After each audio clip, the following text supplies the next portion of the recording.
Hi guys, welcome back to my channel. Today I'm going to show you how you can bass boost in CapCut.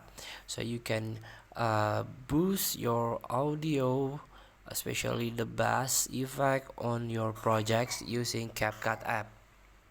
So first thing to do, you can open the project that you want to boost.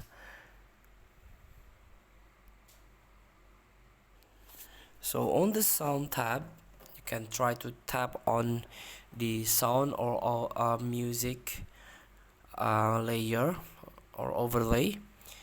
After tap, you can see there is an audio effects that you can try to tap. Here we go. There are three categories: voice filters, voice character, and speech to song. Go back to the voice filter and try to search the deep effect here, this one. You can try to tap the deep, and here we go. You can try to adjust the pitch and timbre based on your preferences. And if you join Pro, you can try to use this super bass. Here you can try to adjust the strength.